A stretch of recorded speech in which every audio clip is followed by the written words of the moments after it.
Hello dear students, welcome back to my channel physics SPC CBSE board 2024 का एक question. A particle of mass m charge q is moving with velocity v vector बराबर v x i के plus we Y जे के। मतलब velocity के दो component हैं, एक x कंपोनेंट है और एक y कंपोनेंट है। If it is subjected to a magnetic field b vector, जबकि मैग्नेटिक फील्ड का एक ही कंपोनेंट है along x axis, i cap मतलब along x axis. It will move in straight line path, circular path, helical path और parabolic path. Solution, सबसे पहले figure बनाने की कोशिश करते हैं।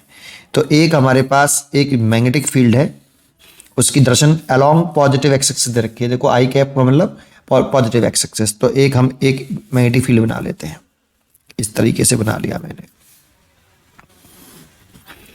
और ये पॉजिटिव एक्स एक्सिस रख लिया मैंने।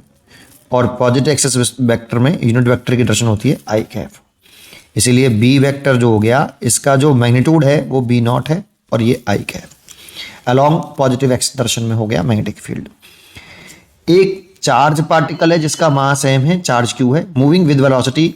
तो देखो इसमें x कंपोनेंट भी है वेलोसिटी का और y भी है।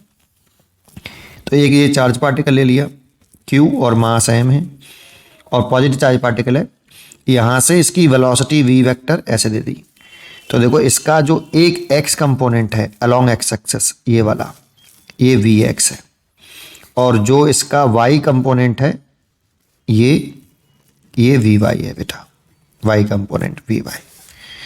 तो इस तरह से एक हमने चार्ज पार्टिकल को वेलोसिटी दी है और वो पाथ पूछ रहा है पार्टिकल का। तो देखो समझते हैं, थोड़ा सा पहले की बात समझते हैं यहाँ कि जब भी कोई चार्ज पार्टिकल मैग्नेटिक फील्ड में मूव करता है, तो जैसे ये कोई आपका मैग्नेटिक फील्ड है ऐसे, और इसमें एक चार्ज पार्टिकल v वेलोसिटी से थीटा एंगल बनाते हुए मूव कर रहा है। तो इस चार्ज पार्टिकल पर एक मैग्नेटिक फोर्स लगता है।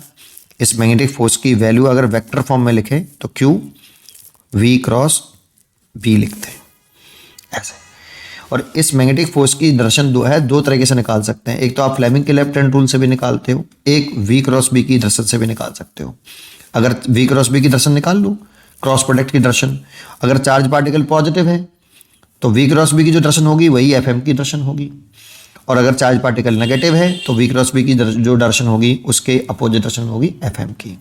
अच्छा, इसका मैग्नीट्यूड लिखना चाहें तो fm बराबर लिखते हैं qvb साइन थीटा।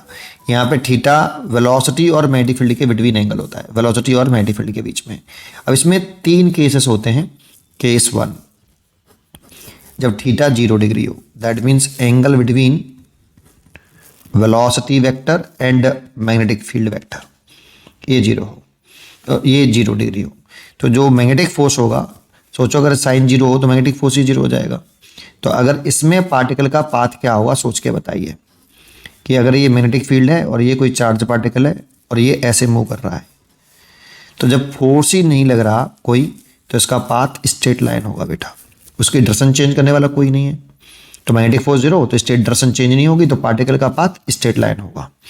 ठीक है, तो स्ट्रेट पाथ हो जाएगा अगर वेलोसिटी और मैग्नेटिक फील्ड पैरेलल हैं तो पाथ होता है स्ट्रेट लाइन।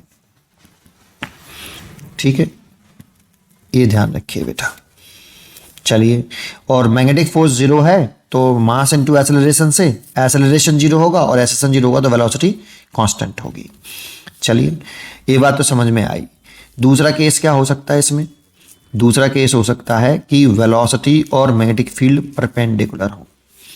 इस वाले केस में अगर आप देखोगे, जैसे मैंने ये मैग्नेटिक फील्ड वर्टिकली डाउनवर्ड मान लिया, कैसे भी मान सकते थे, मैंने ऐसे मान लिया डाउनवर्ड नीचे की तरफ मान लिया, और इसमें एक charge particle, positive charge particle ऐसे मैंने मूव कराया। अब इसमें अगर या तो आप फ्लेमिंग का लेफ्ट हैंड रूल निकाल के एफएम की डायरेक्शन निकालो, या फिर मैं वी क्रॉस बी से निकाल देता हूँ। तो वेलोसिटी वेक्टर की डायरेक्शन में राइट हैंड की फिंगर रखी है, मैं वी क्रॉस बी से निकालता हूँ, तो वेलोसिटी वेक्टर की डायरेक्शन में राइट हैंड की फिंगर रख ली और अपनी फिंगर को छोटे एंगल से वेलोसिटी से मैग्नेटिक फील्ड की तरफ घुमाइए। श्योर करिए कि आपकी फिंगर हैं वो वेलोसिटी से मैग्नेटिक फील्ड की तरफ घूमनी चाहिए, वो भी स्मॉल एंगल से। तो मैग्नेटिक फील्ड तो डाउनवर्ड डायरेक्शन में है, तो आपका छोटे एंगल से घुमा दिया ऐसे, तो इसलिए वी क्रॉस बी की डायरेक्शन ये आई। थंब जो है वी क्रॉस बी की डायरेक्शन को रिप्रेजेंट करता है। अगर पॉजिटिव चार्ज पार्टिकल है तो जो फोर्स लगेगा वो वी क्रॉस बी की डायरेक्शन में लगेगा, तो इस पे मैग्नेटिक फोर्स इस कुछ इस तरह से लगेगा। और जिधर ये मैग्नेटिक फोर्स लगता है उधर ही आपका ये पार्टिकल का सर्कुलर पाथ का सेंटर होगा, कुछ इस तरह से होगा। उसका पाथ सर्कुलर होता है इस वाले केस में, है ना, सर्कुलर पाथ। एक बात बहुत इंपॉर्टेंट है इसमें, चाहे कुछ भी हो, वेलोसिटी और मैग्नेटिक फील्ड के बीच में कुछ भी एंगल हो, जो फोर्स होता है ना वो ऑलवेज वेलोसिटी के परपेंडिकुलर होता है और मैग्नेटिक फील्ड के भी परपेंडिकुलर होता है। ये ऑलवेज होता है बेटा। अगर फोर्स लगा तो ये हमेशा परपेंडिकुलर होगा बोथ के, velocity as well as magnetic field. Check करो यहाँ पे देखो, ये जो मैग्नेटिक फोर्स की डायरेक्शन आ रही है इस वेलोसिटी की परपेंडिकुलर आ रही है और मैग्नेटिक फील्ड की भी परपेंडिकुलर आ रही है। ऑलवेज आता है, जरूरी नहीं है एंगल 90 डिग्री हो, कुछ भी एंगल हो, है ना, ये हमेशा इंपॉर्टेंट है। और जानते हो जब फोर्स और वेलोसिटी परपेंडिकुलर होते हैं तो वर्क डन 0 होगा, और वर्क डन 0 होगा तो काइनेटिक एनर्जी कांस्टेंट होगी, और काइनेटिक एनर्जी कांस्टेंट होगी तो स्पीड कांस्टेंट होगी, वेलोसिटी नहीं। वेलोसिटी तो चेंज हो सकती है बिकॉज डायरेक्शन चेंज, तो स्पीड कांस्टेंट होगी बेटा। ये थोड़ा सा पॉइंट मेरे को बताना था, जरूरी है इसके लिए, जब समझते हैं। अब अपने मेन पॉइंट पर आते हैं। देखो इस चार्ज के दो कंपोनेंट होते हैं, वेलोसिटी Vx और Vy। Vx and Vy is independent to each other. तो एक एक करके बात चर्चा कर सकते हैं हम। Vx की चर्चा अलग कर सकते हैं और Vy की चर्चा हम अलग कर सकते हैं। तो मैं पहले Vx की चर्चा कर लूँ। तो वेलोसिटी Vx और magnetic field B vector are parallel to each other, ये। और अगर पैरेलल हैं तो इस Vx के कारण जो है पार्टिकल का पाथ स्ट्रेट होगा due to Vx, straight path